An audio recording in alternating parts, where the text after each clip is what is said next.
ជំរាបសួរបងប្អូនទាំងអស់គ្នាជាទីគោរពចាថ្ងៃនេះនាងខ្ញុំខាត់សុខធីមគឺជាតារាចម្រៀងសិល្បករនេះដែលបងប្អូនស្គាល់ហើយចាខ្ញុំគឺជាអ្នកចម្រៀងបែបបុរាណផងសម័យផងក៏ដូចជាធីមង្គលការរកស៊ីអីខ្លះចឹងទៅ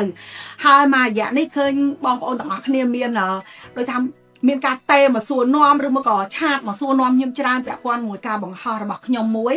ដែលការបង្ហោះនោះគឺខ្ញុំបង្ហោះជាទូទៅដែលពាក់ព័ន្ធជាមួយនឹងសង្គមជាតិរបស់យើងព្រោះយើងទាំងអស់គ្នាតែងតែឈឺឆ្អាលជាមួយនឹងសង្គមជាតិរបស់យើងដោយមានការឈ្លានពានពីប្រទេសជិតខាងមកលើប្រទេសយើងអញ្ចឹងហើយទាំងខ្ញុំទាំងបងប្អូនគឺមានការឈឺចាប់ដូចនេះហើយយើងមានការបង្ហោះអីចឹងទៅចូលរួមទាំងអស់គ្នាហើយខ្ញុំក៏ធ្លាប់មានការបាត់ account របស់ខ្ញុំដោយសារការបង្ហោះរបស់ខ្ញុំដែរក៏ប៉ុន្តែខ្ញុំជាចៃដន្យអីខ្ញុំមានសំណាងខ្ញុំយកមកវិញបានហើយក៏មានបងប្អូនមួយចំនួនចាគាត់ឆាតមកសួរខ្ញុំដោយមានការយល់ច្រឡំនៅលើផុសមួយចាផុសរបស់ខ្ញុំហើយផុសហ្នឹងគឺជាក់ស្ដែងគឺខ្ញុំផុសជាទូទៅទេចាផុសជាទូទៅទេហើយក៏មានអ្នកយកទៅកាត់ត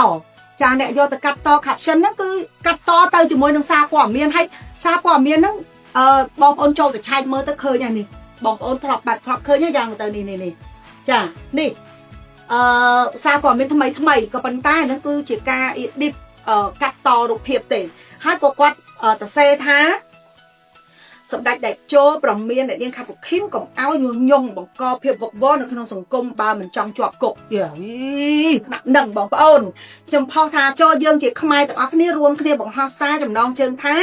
ថៃឈ្លានពានទឹកដីកម្ពុជាឲ្យបាន17លាននាក់ខ្ញុំផុសហ្នឹងគឺខ្ញុំផុសបន្ទាប់ពីខ្ញុំឃើញពូសយសភាពក៏គាត់បង្ហោះអ្នកផ្សេងក៏គាត់បង្ហោះឲ្យខ្ញុំចិត្តខ្ញុំក៏ខ្ញុំបង្ហោះដែរដោយសារតែមានខាត់សិនមួយនេះហើយទើបធ្វើឲ្យមានអ្នកយកខ្ញុំទៅលាបពណ៌ដោយចោតបែបអញ្ចឹងចាខ្ញុំចង់និយាយទៅដល់បងប្អូនទាំងអស់គ្នាមួយចំនួនដែលគាត់ស្រឡាញ់ខ្ញុំចូលចិត្តខ្ញុំចុះគាត់មានការព្រួយព្រួយបារម្ភអូយបងប្អូនទាំងអស់គ្នាសម្ដេចពុកលោកអត់មានមកគម្រាមកំហែងឬមួយក៏ថាដាក់សម្ពាធនៅលើខ្ញុំអីទេអានោះខ្ញុំនិយាយតាមត្រង់ដោយសារខ្ញុំ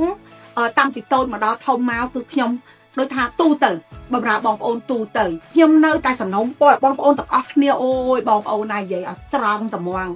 ចាគឺខ្ញុំនៅពេលដែលឃើញបងប្អូនណា screenshot មកសួរខ្ញុំអីចាខ្ញុំមានអារម្មណ៍ថា